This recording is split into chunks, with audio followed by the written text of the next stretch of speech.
Yo, what's good, y'all? It's Latrell, and pretty much all of us know, like, smartwatch apps are just trash. Like, that's just facts. And I'm not even just talking about the Galaxy Watch. I'm talking about the Apple Watch, the Garmin's, the Fitbits, the Wear OS watches. The Galaxy Watch especially don't make sense to me because the sales are like quadrupling right now, and the Apple Watch sales are doing good. Nobody even cares about Wear OS. I don't even know why I'm talking about that. But it don't mean that there ain't any good apps on here, so this is 10 best apps on the Galaxy Watch that you need to get.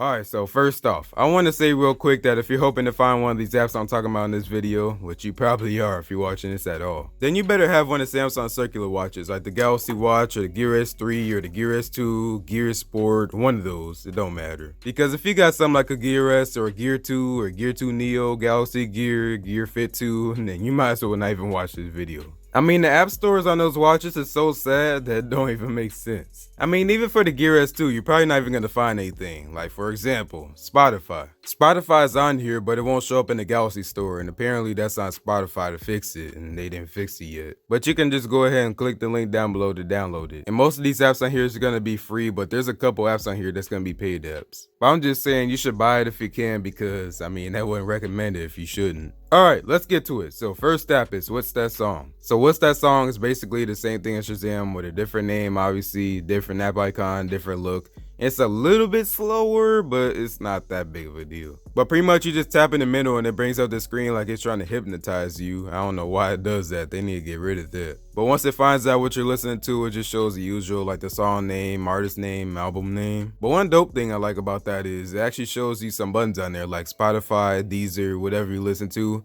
And when you tap on it, it pulls up the song on your phone. Now, obviously, that would have made more sense if it just pulled up on the watch, but it just is what it is, I guess. And then whenever you want, you could just go to your history, share your history, clear your history, go to the about, or go to the help. Now, I don't know why I'd ever want to share my history. It's not even just a list of songs I could click on. It's just like, hey, look at all the songs my watch ever listened to. You just put it on your Tinder profile and just be like, hey, this is all the songs I ever listened to. We got something in common, right? And they're just like, nah, really. It just looks like all the songs I was on the radio today. But I use the history part a lot because I can just go and listen to a song and obviously just get back to it later. I just wish that they just go ahead and update the design on here. It's ugly. Nobody likes the fonts. Nobody likes the look. They just need to get rid of it all. Just make it like Tizen, all the other apps on here. Next app is, how surprising, Spotify. Now I know I'm not using apps on here like heavily, but I know this watch get like a lot of use out of Spotify. But you can go to your recently played, your featured playlist, your music, you can browse for music, you can search for music, and you go to the settings. But some things I like about the Spotify app is you can download your music on here so you can listen to your collection or your playlist without internet. And if you got an LTE Galaxy watch, you can actually just stream your music, so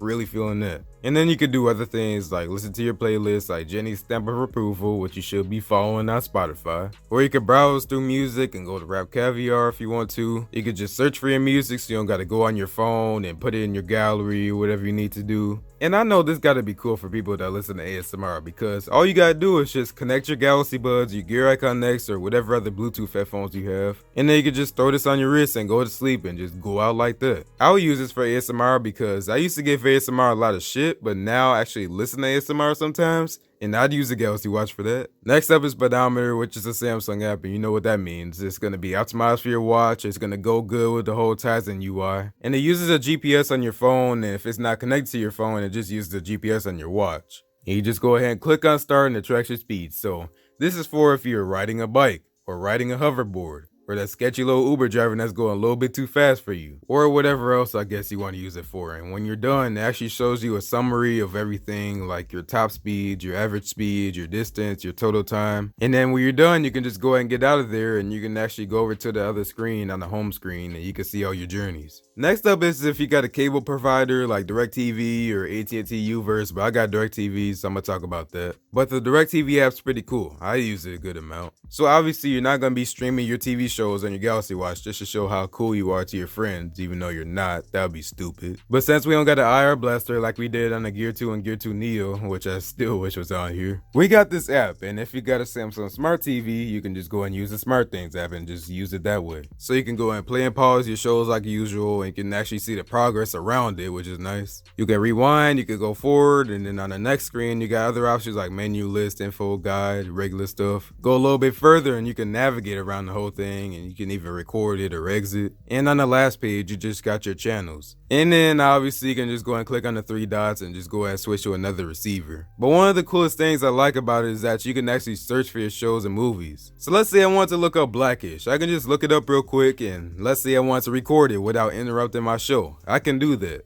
And if it's on right now, all I gotta do is just click on it and it'll bring me to the channel. So yeah, DirecTV app is a go. Next up is Simple Flashlight, which is a simple flashlight. You may not think that you'll need this, but trust me, you might need this. Like, you never know. I know I needed it a couple of times, so all you gotta do is just tap on the app and it brings up this bright screen on your watch. Like, the screen already is pretty bright. But if you're in a dark room and you don't got your phone on you, like maybe your phone's upstairs and you're in your laundry room trying to find something, just use it like a normal flashlight. Just point your wrist at whatever you're trying to find. Next up is, it's probably already on here, but Samsung Internet. So it's pretty nice. You got your bookmarks here for MSN or YouTube for whatever reason. And if you want to, you can just go ahead and search for a website. But what I use it most is if I'm in the email app and I want to click on a link without it sending to my phone, it'll just pull it up in the internet. And if I see a notification and there's a link, I'll just go and click on that too. Next up is Wiki app. So name, pretty self-explanatory. It's just a Wikipedia app. I don't really need to explain what Wikipedia is, but you can just go ahead and search for whatever you need to real quick.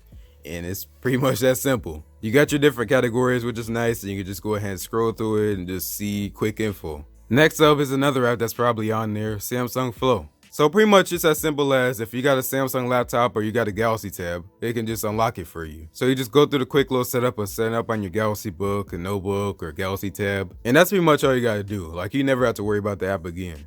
I don't know if you can hear that right now, but there's like a bunch of rain and wind out of nowhere, like there's a tornado or something. So if you can hear that, just ignore it, please. Next up is Easy Navigation. And it's a pretty cool app. So since we don't got Google Maps and all we got is Here We Go, which isn't bad, what you can just go ahead and do is pull up Google Maps on your phone and it'll just pull up on your watch. Like, these names are pretty self-explanatory. Like, I don't gotta go too into it. And then lastly is My Notes and Gear. So I don't know when Samsung's ever gonna put out a Samsung Notes app on the Galaxy Watch, but they need to hurry up and do that. But while we actually wait for that, My Notes and Gear is actually a pretty cool app too. So whenever you need to, you can just go ahead and tap the notes in your phone, which makes most sense. I don't know how useful this can be for you, but you can actually sync it up with your Dropbox or your Google Drive. But once you got the app all up and running, you can just go ahead and add the notes in your phone or the watch, which don't make that much sense. But if you need to, you can go and set a note or a list or a reminder or whatever you need to do on your watch. But whenever you type it in your phone, it shows up like instantly on the watch. Like, you don't even got to sync anything, you don't got to worry about anything, it just shows up.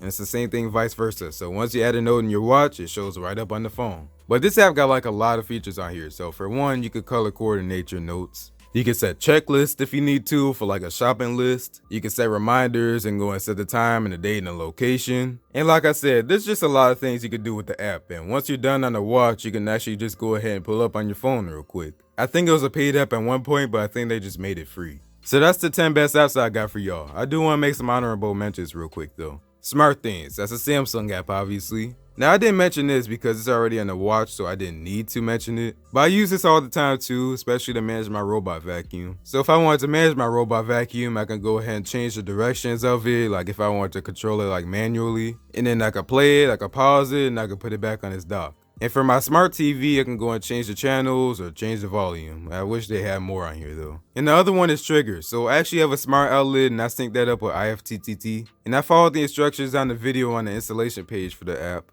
But pretty much after that was all said and done, I could just control my lights with my watch. You don't understand how convenient that is. But yeah, y'all, what y'all thought about this? And if you got any apps that you recommend, put it in the comments below. Go and like the video if you did, but thanks for watching. I'll see y'all in the next one.